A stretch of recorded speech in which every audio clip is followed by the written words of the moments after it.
Pierre-Étienne Pichon, bonjour et merci d'avoir accepté notre invitation. Première question déjà, pourquoi cette interview se passe ici? Pourquoi vous avez choisi ce lieu? Alors j'aurais pu choisir n'importe quel quartier de Bar-le-Duc, mais je voulais un lieu central qui mette à distance tous les quartiers de la même façon. Il y a effectivement le quartier de la Côte qui se sent oublié, il y a le quartier de Marbeau, le quartier de la Libération, de la Fédération qui se sentent également oubliés. Et je pense que le centre-ville, c'est le lieu où on peut justement retrouver et le lieu vers lequel les quartiers peuvent converger. La Côte-Sainte-Catherine est un quartier qui se sent d'autant plus oublié qu'ils nous ont demandé beaucoup de choses, notamment le retour de la police de proximité, il y a de l'insalubrité. Et je pense que le centre-ville est un désir qui est partagé par tous les quartiers. Oui. Et faire le lien entre tout ça. Voilà, faire le lien, c'est le lieu où tous les Barisiens peuvent se retrouver parce qu'aujourd'hui, la ville est coupée en 3-4 quartiers et il n'y a pas de dynamique commune, il n'y a pas de dynamique commune et la dynamique qu'on peut trouver, on la trouvera par le centre-ville. Et justement, maintenant, est-ce que vous pouvez nous parler un petit peu de vous, qui vous êtes, quel est votre engagement politique? Alors moi, je suis Pierre-Étienne Pichon, j'ai 53 ans.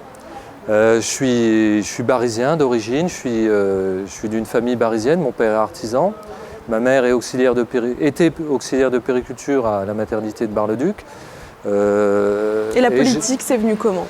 Alors la politique, je suis pas, comme la plupart des personnes de mon équipe, on est des gens, on ne vit pas de la politique, on est des gens qui sont rassemblés autour d'une sorte de sursaut pour sauver notre ville.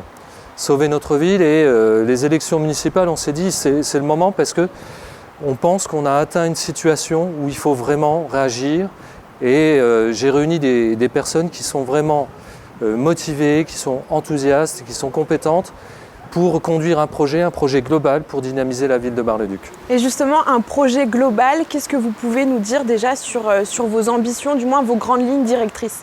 Alors, les grandes lignes directrices, on a effectivement choisi de faire de Bar-le-Duc une ville dynamique et attractive. Et donc, pour ça, on souhaite déjà s'appuyer sur nos atouts. Effectivement, il faut redynamiser le centre-ville, il faut faire converger les Barisiens vers le centre-ville parce qu'il y a ce désir de centre-ville. Et puis, parmi nos atouts, on a un patrimoine exceptionnel à Bar-le-Duc. C'est un des patrimoines les plus exceptionnels de France, bâti au niveau du quartier Renaissance. On a aussi un patrimoine exceptionnel au centre-ville et on a du patrimoine aussi à la Côte-Sainte-Catherine. Donc on a déjà cet aspect, on a également une ville à la campagne. On a une ville, on est à quelques minutes, on est tout de suite dans les bois, dans les champs. On peut vivre la ville, toutes les qualités de la ville, tous les services de la ville, en profitant d'une grandeur nature avec aujourd'hui le sport randonnée, avec des tas de choses qui sont liées à l'environnement et puis à la nature. Donc l'idée principale, ça serait d'améliorer justement ce cadre de vie pour rendre la ville plus attractive, c'est ça? Alors je pense qu'il faut mettre en place de nouvelles idées. Il faut mobiliser les Barisiens et adapter beaucoup de manifestations. Par exemple, je pense au Festival Renaissance qui a toujours lieu sur le quartier Renaissance. Je pense qu'il faut l'étendre au centre-ville tout en gardant la possibilité d'aller visiter, en organisant des visites la nuit, des marches nocturnes et garder toute cette fête populaire au centre-ville parce que le centre-ville doit être irrigué en permanence. J'aimerais bien aussi qu'on organise un forum de l'attractivité au centre-ville de Bar-le-Duc de façon annuelle où on pourrait débattre des solutions qu'on pourrait mettre en œuvre pour regagner de la population parce que la vraie problématique aujourd'hui, c'est qu'on perd de la population. On est comme beaucoup de villes de la diagonale du vide, c'est-à-dire qu'il faut trouver des solutions. Et justement, notre équipe, c'est ce sorte de sursaut qui, si effectivement il n'y a pas d'étiquette politique à la liste, il y a surtout cette volonté de converger vers un projet commun et de construire quelque chose. Et faire participer les Barisiens justement par ces forums, c'est ça? Faire participer les Barisiens, on veut de toute façon qu'ils participent à tous les projets. C'est-à-dire que on doit les associer On doit les associer, on doit les consulter. On a rencontré déjà beaucoup de Barisiens. Avec notre équipe, on a travaillé énormément.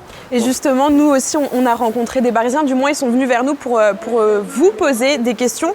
On a sélectionné celle de Baptiste qui dit « Je suis inquiet de la situation du centre-ville qui se meurt, selon lui. Comment pourriez-vous accompagner nos commerçants ?» Alors, je pense que déjà on a mené une politique sur Bar-le-Duc. On a voulu adapter une politique de grande ville à une petite ville. On doit garder cette proximité, cette facilité d'accès au centre-ville. Je pense aussi qu'on a mis beaucoup de contraintes de parking, on a mis beaucoup de contraintes de circulation. Il faut absolument revoir déjà avec les Barisiens toute la question de parking, de stationnement.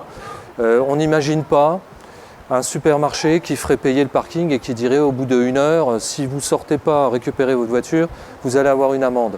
C'est un peu ce qui se passe à Bar-le-Duc, donc il faut remettre tout ça à plat. Et évidemment, il faut une rotation des voitures. Il ne faut pas qu'il y ait de voitures ventouses, mais on peut trouver des solutions, par exemple la gratuité à partir de 17 h, par exemple la gratuité de samedi, ou tout simplement les zones bleues qui se faisaient beaucoup avant et qui sont beaucoup plus simples.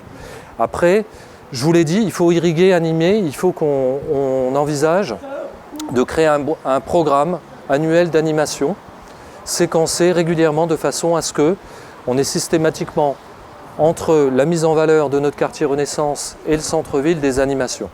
Les animations, il faut faire un marché de Noël, des fêtes de Noël au centre-ville digne de ce nom, où il faut se donner des moyens importants.